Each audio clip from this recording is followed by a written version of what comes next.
Big round of applause for Phumzile Mlambo Ngcuka. Phumzile, thank you very much. Your words truly, truly inspiring, an excellent way, an inspired way to kick off our He for She campaign. He for She, I must say, is a solidarity movement, a partnership between women and men based on a shared commitment to fight against the persisting inequalities faced by women and girls. And now let's turn to a young woman who has chosen to lend her voice to this very important solidarity movement. She's a leading British actor, an advocate for gender equality in her own right. She's been involved with the promotion of girls' education for several years. As part of her humanitarian efforts, she's visited Bangladesh, Zambia, recently returned, as we just heard, from Uruguay on her first mission with UN Women. Ladies and gentlemen, please join me in welcoming to this stage our co-host and the UN Women's Global Goodwill Ambassador, Emma Watson.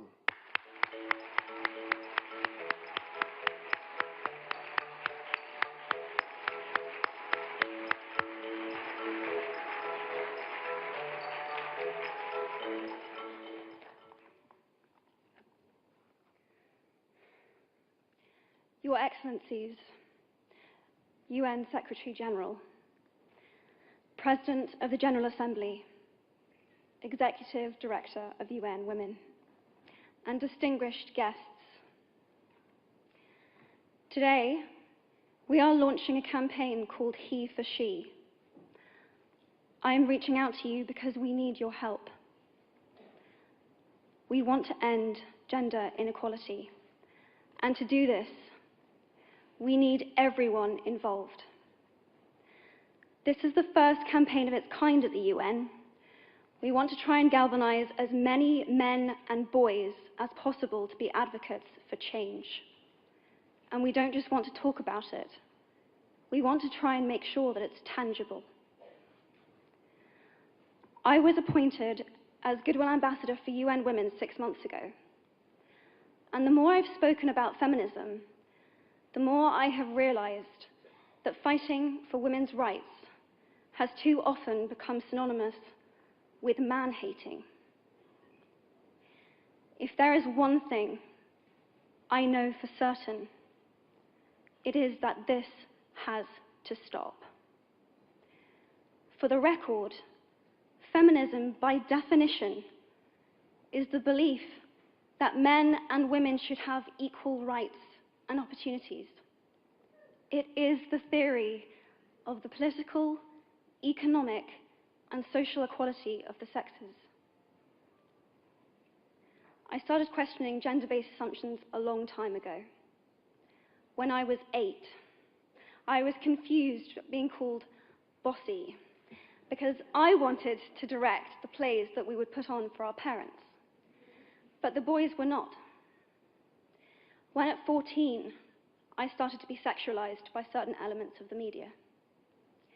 When at 15, my girlfriends started dropping out of their beloved sports teams because they didn't want to appear muscly. When at 18, my male friends were unable to express their feelings. I decided that I was a feminist, and this seemed uncomplicated to me. But my recent research has shown me that feminism has become an unpopular word. Women are choosing not to identify as feminist.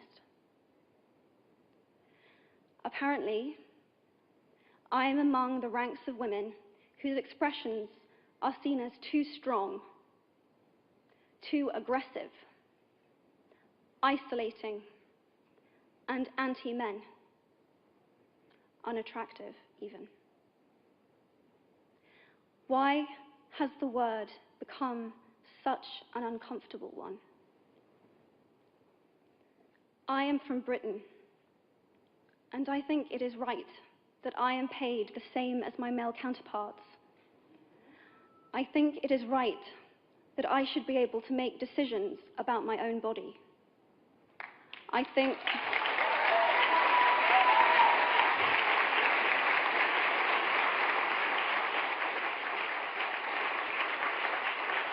I think it is right that women be involved on my behalf in the policies and the decisions that will affect my life.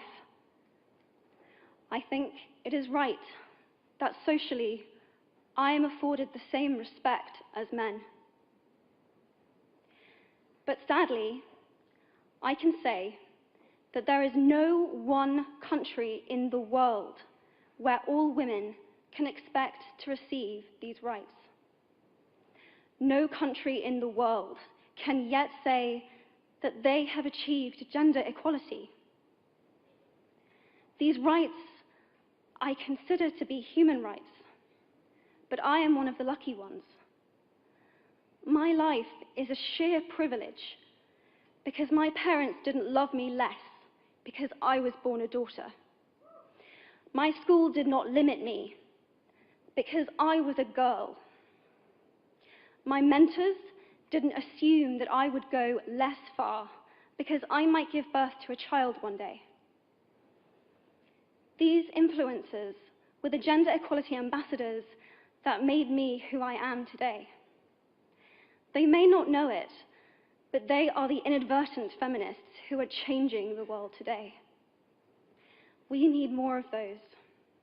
And if you still hate the word, it is not the word that is important.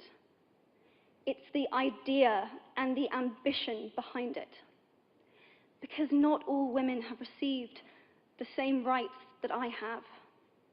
In fact, statistically, very few have been. In 1997, Hillary Clinton made a famous speech in Beijing about women's rights. Sadly, many of the things that she wanted to change are still true today. But what stood out for me the most was that less than 30% of the audience were male. How can we affect change in the world when only half of it is invited or feel welcome to participate in the conversation? Men, I would like to take this opportunity to extend your formal invitation.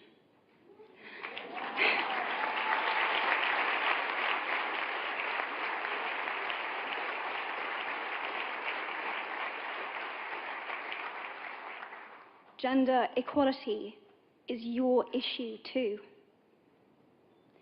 Because to date, I've seen my father's role as a parent being valued less by society, despite my needing his presence as a child as much as my mother's.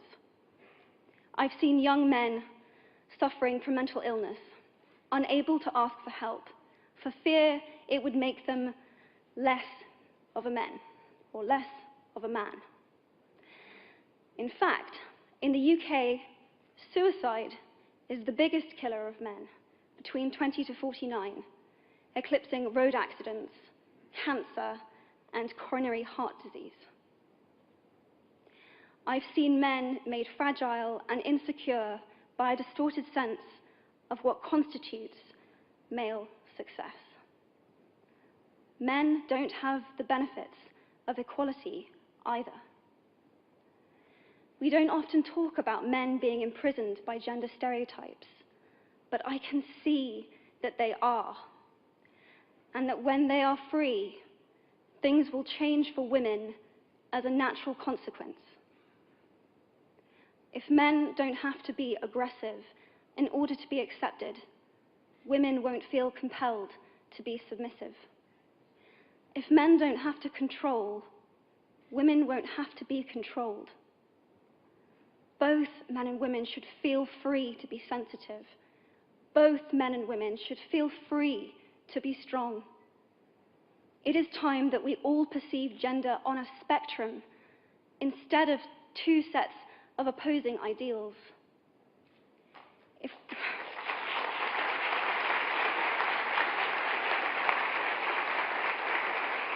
If we stop defining each other by what we are not and start defining ourselves by who we are, we can all be freer.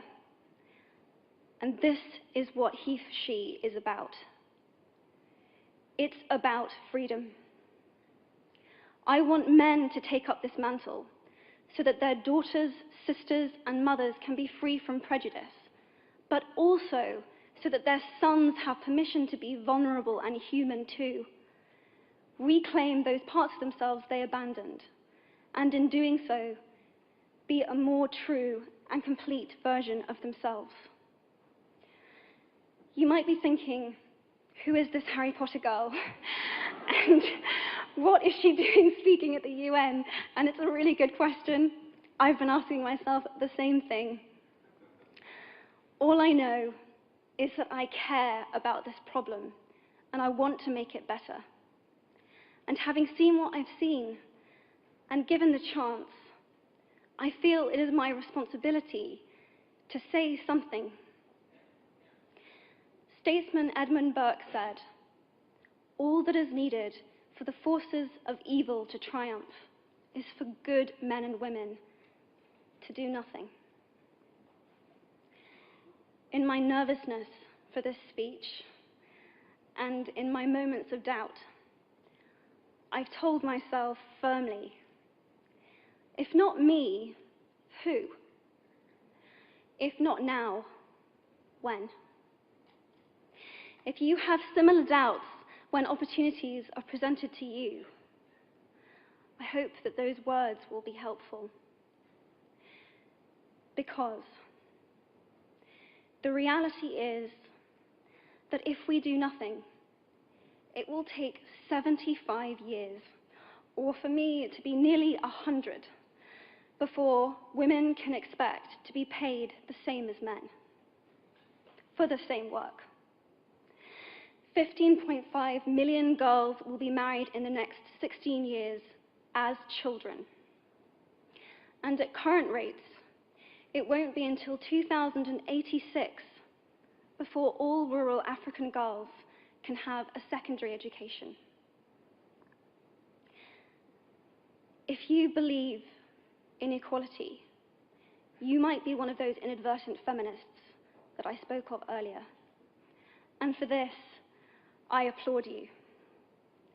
We are struggling for a uniting word, but the good news is that we have a uniting movement. It is called He for She. I am inviting you to step forward, to be seen, and to ask yourself, if not me, who? If not now, when? Thank you very, very much.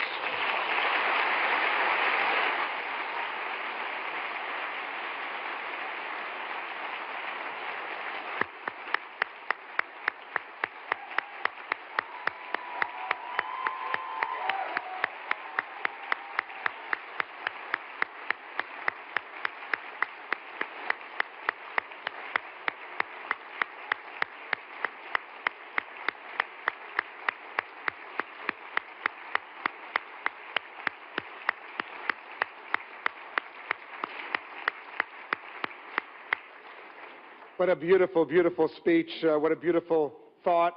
Emma, pay attention.